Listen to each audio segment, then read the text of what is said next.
Je suis ravi de vous retrouver sur le plateau du 11-sur-Mer, ici en plein cœur de Deauville, pour les 31e rencontres de l'AMRAE, et j'ai le plaisir de recevoir en plateau Fabrice Demange. Bonjour Fabrice. Bonjour. Fabrice, vous êtes le président de Marche France, merci d'avoir accepté notre invitation. Première question traditionnelle, comment s'est passé votre exercice 2023, Fabrice ? Alors, merci beaucoup, toujours ravi de cette tradition de vous voir. L'année 2023 a été vraiment très bonne et très engageante. Notamment en termes de résultats, parce que Marche France a fait 11% de croissance organique de chiffre d'affaires, avec 10% de croissance en new business. Toutes les lignes, en fait, ont fait une croissance pratiquement tout le temps, même à deux chiffres. On a des lignes comme les lignes financières qui ont fait plus 13%, la construction plus 11%, le risque politique plus 15%, l'auto même plus 9%, vraiment toutes. On a 2-3 petites lignes qui ont été plus compliquées, comme l'espace, comme le maritime, avec la conjoncture qu'on connaît.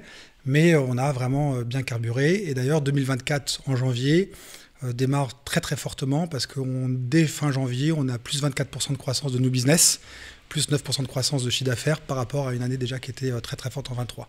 Donc j'en profite toujours parce que je voudrais remercier énormément en fait, nos employés, nos talents, parce que sans eux on n'arriverait pas à faire ça. Et il y a un engagement qui est super dans les équipes et ça fait vraiment plaisir à voir quotidiennement. Remercier les clients aussi qui sont fidèles, qui nous font confiance, et puis les partenaires assureurs qui sans eux on ne pourrait pas avoir cette performance. Donc merci à nos partenaires assureurs. Remerciements sont passés. C'est une bonne transition pour les renouvellements de 2024. Comment s'est passée la campagne pour Marche France ? Alors la campagne, ça a été plus aisé en fait que les années précédentes.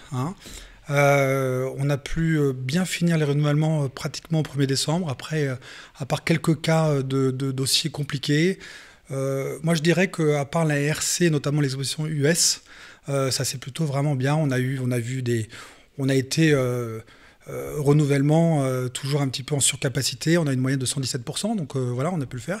Puis on a noté quand même que le cyber s'est détendu. On a eu notamment des baisses de prix, mais aussi des reprises d'augmentation de garantie, des exclusions qui avaient disparu, qui sont revenues. Donc on a su aussi une capacité. Il y a aussi de nouveaux entrants qui ont permis aussi de relâcher un peu. Donc voilà, c'était beaucoup plus aisé et on a pu se battre encore plus pour nos clients, pour avoir vraiment les meilleurs programmes pour manager le risque. Est-ce qu'on peut dire qu'on n'est plus en situation de hard market ? Étant donné qu'on a une surcapacité, comme je disais tout à l'heure, en placement environ en moyenne à 117%, non, on a de la capacité. Donc la réponse va être, moi je ne me considère pas en hard market aujourd'hui.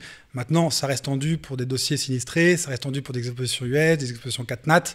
Très bien, mais voilà, on n'est plus dans le hard market qu'on a connu il y a 3 ans. En tout cas, c'est ce que je pense. Fabrice, si on se projette un petit peu, c'est quoi aujourd'hui les perspectives de développement de Marche France, aller à 12-18 mois ? D'abord, on a cette obsession qui est vraiment importante pour nous, c'est l'obsession client. C'est comment vraiment on peut s'améliorer toujours, à être plus rapide, à servir mieux nos clients.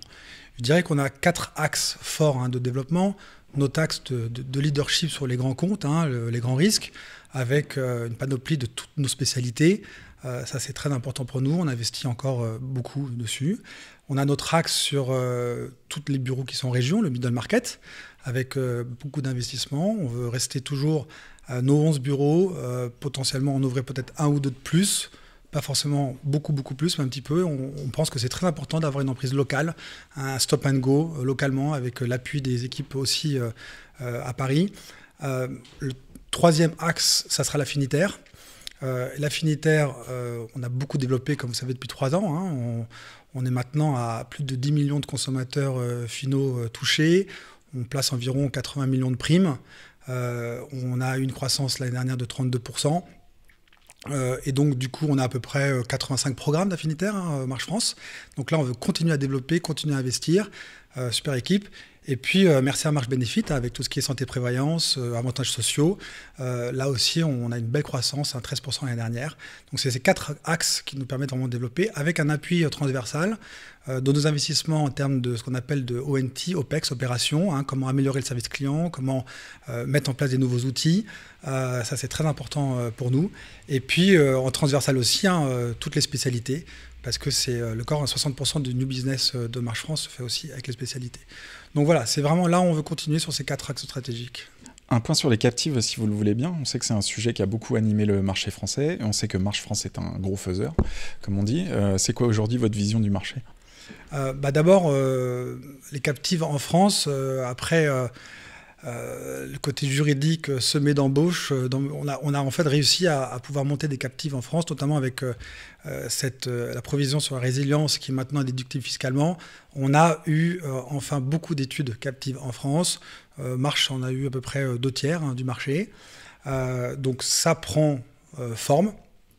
Et que donc du coup, en fait, on a pas mal d'ETI en fait, qui se sont mis à vouloir travailler sur des problèmes de captives, des parties de captives, et donc ça dynamise bien.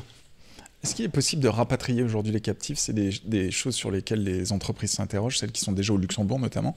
Oui, la redomiciliation des captives, c'est un sujet, mais pour l'instant on n'en a pas vu beaucoup parce que le coût est associé en fait très, très significatif pour l'instant encore. Ok. Une dernière question sur le M&A, c'est une question que j'aime bien poser en fin d'interview. Est-ce que vous avez des projets de croissance externe dans les prochains mois? Alors, on regarde tous les dossiers.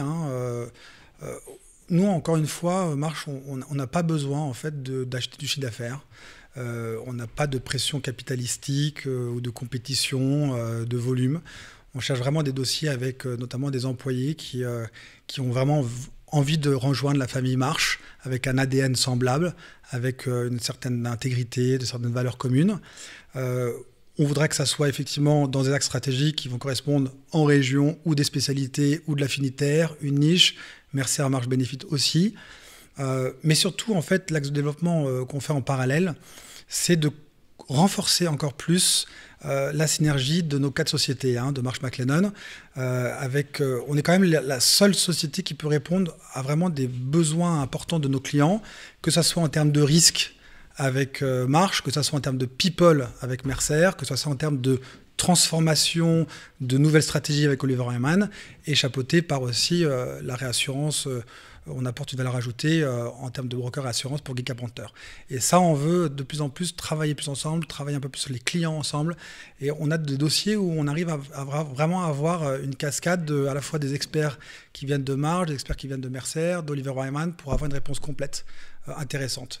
Ok, merci beaucoup Fabrice Demange d'être venu sur notre émission. Et moi, je vous donne rendez-vous au 11 sur Mer pour d'autres vidéos.